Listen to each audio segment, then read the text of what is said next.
Bismillahirrahmanirrahim. Assalamualaikum warahmatullahi wabarakatuh.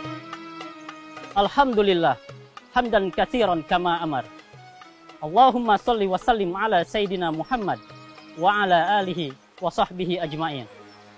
Pemirsa budiman yang dirahmati oleh Allah Subhanahu wa Ta'ala, puasa merupakan satu kewajiban dan amalan yang berat bagi setiap hamba Allah Subhanahu wa Ta'ala, terkecuali ada setitik iman di dalam dirinya. Ketika iman itu berada di dalam diri seseorang muslim, maka dia pasti akan melaksanakan apa itu yang namanya puasa. Rasulullah Shallallahu Alaihi Wasallam menganjurkan dua hal ketika seorang muslim ingin berpuasa. Anjuran yang pertama yang dimintakan oleh Rasulullah Shallallahu Alaihi Wasallam adalah untuk sahur. Anjuran yang kedua adalah untuk berbuka. Ketika seseorang ingin berpuasa, maka Rasulullah Shallallahu Alaihi Wasallam menganjurkan untuk mengakhirkan yang namanya sahur.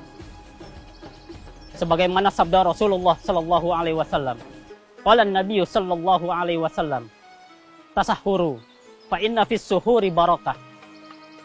Makan sahurlah kalian. Sesungguhnya di dalam sahur itu terdapat keberkahan. Berkah apa yang kita dapatkan ketika kita makan sahur? Ingat Allah Subhanahu wa Ta'ala berfirman, a'udzubillahi minasyaitonirrajim. Wa minal laili fatahajjad bihi nafilatalak. Pada pertengahan malam itu, sepertiga malam yang terakhir, Allah Subhanahu wa Ta'ala dengan para malaikatnya ini yusalluna alal musahhirina. Mereka mendoakan bagi mereka orang-orang yang mau makan sahur. Mereka bangun untuk melaksanakan puasa esoknya, kemudian mereka makan sahur pada saat itu. Keberkahan yang kedua yang diberikan oleh Allah Subhanahu wa Ta'ala menurut hadis dari Rasulullah Shallallahu Alaihi Wasallam adalah para malaikat turun ke muka bumi pada jam dan waktu itulah doa-doa mustajab saat itu. Pergunakanlah ketika kita bangun untuk melaksanakan sahur, sebelum kita laksanakan sahur, maka berdoalah kepada Allah Subhanahu wa Ta'ala, karena semua malaikat, para malaikat turun ke bumi ini untuk memberikan satu pengampunan kepada seorang hamba. Padahal hamba yang memiliki dosa tidak pernah meminta ampun kepada Allah Subhanahu wa Ta'ala. Apakah dia ingat akan istighfar ketika dia malam sebelum dia tidur? Tidak, tetapi malaikat turun sengaja. Allah perintahkan untuk memohonkan ampun kepada Allah Subhanahu wa Ta'ala bagi mereka yang berdosa. Maka makanlah sahur. Terkadang kita lupa untuk mengucapkan niat ketika malam hari. Kita langsung tidur karena kita tidak melaksanakan sholat tarawih. Maka ketika kita sahur itulah keberkahan yang Allah berikan. Kita mampu untuk menyusuli niat kita karena kita ingin melaksanakan puasa esok harinya. Anjuran Rasulullah Shallallahu Alaihi Wasallam yang kedua adalah menyegerakan untuk berbuka puasa.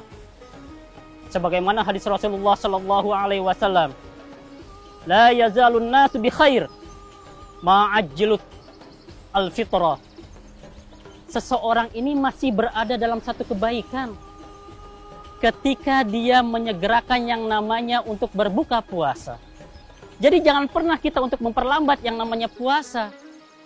Ketika waktu azan maghrib sudah tiba dan kita segera berbuka, selesaikan puasa kita tuntaskan pada hari itu. Dengan apa kita berbuka? Terutama adalah menggunakan yang namanya tamrin, yaitu kurma. Fa'ilam yajid, kalau kita belum menemukan kurma, maka cukup kita berbuka dengan 1 gelas air putih saja. Sebab dengan 1 gelas air putih ini, kata Rasulullah, menyehatkan bagi diri kita. Marilah pemirsa sekalian yang dirahmati oleh Allah Subhanahu wa Ta'ala, sempurnakanlah puasa kita. Janganlah kita jadikan alasan ketika kita tidak makan sahur, maka kita tidak melaksanakan puasa pada hari itu.